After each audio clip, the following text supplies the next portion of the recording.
یه مثال از ساختار واژه‌ها. در عبارت زیر واژه‌های مشتق، مرکب و مشتق مرکب را مشخص کنید. خب برای راحتی کارمون 3 تا جدول کشیدیم که واژه‌ها رو با توجه به ساختارشون توی اونها قرار میدیم. از ابتدای جمله شروع می‌کنیم. زبان یک واژه ساده است، کاری باش نداریم. فارسی، فارس به اضافه ای. فارس اسمه اما فارسی صفته.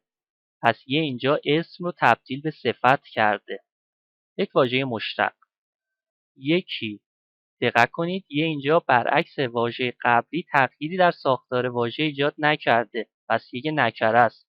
یک هم که یک واژه ساده است، کاری باش نداریم، رد میشیم.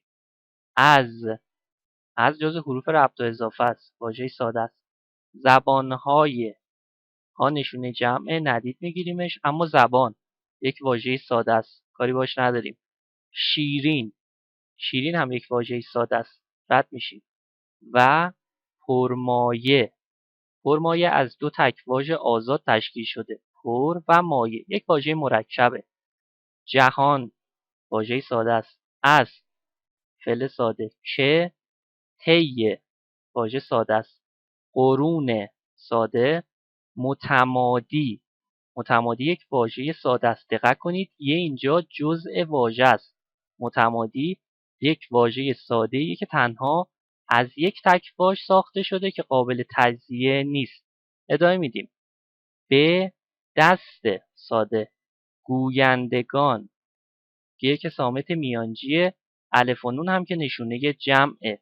میمونه گوینده، شامل بن مضارع گوی به اضافه یک حذفن.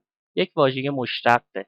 توانا از بن مضارع به اضافه الف انتهایی تشکیل شده که صفت فاعلی سازه. یک واژه مشتقه. و نویسندگان درست مثل گویندگان. نویس به اضافه یک پسوند. یک واژه مشتقه. چیره دست شامل 2 تک واژه آزاد چیره و دست، یک واژه مرکبه. وسعت ساده و کمال یک واژه ساده. یافته. دقت کنید هی چسبان اینجا در ساختار فعل به کار رفته. بنابراین یک تک واژه وابسته از نوع تصریفیه. باید ندید بگیریمش، درست مثل نشونه‌های جمع یا پسوندهای برتری که تا الان گفتیم. زمانی هی چسبان رو ما یک واژه مشتق ساز به حساب میاریم که در ساختار غیر فعل به کار رفته باشه، مثل واژه‌های زمینه، چشمه که اگه یادتون باشه توی تک واژه‌ها بررسیشون کردیم. اما اینجا چون در ساختار فعل به کار رفته، اونو ندید میگیریمش که در این صورت یافت باقی میمونه و اون هم یک واژه ساده است، کاری باش نداریم. جمله رو ادامه میدیم. و برای واژه ساده. پذیرش بن مضارع پذیر به اضافه یک پسوند، یک واژه مشتقه. معانی یک واژه ساده است. و اصطلاحات الف و ت نشانه جمع عربیه، کاری باش نداریم، اما اصطلاح یک واژه ساده است، ازش رد میشیم.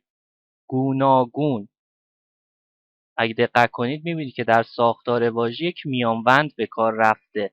یک واژه مشتق مرکبه شامل 2 تک واژه آزاد به اضافه یک تک واژه وابسته که الفه.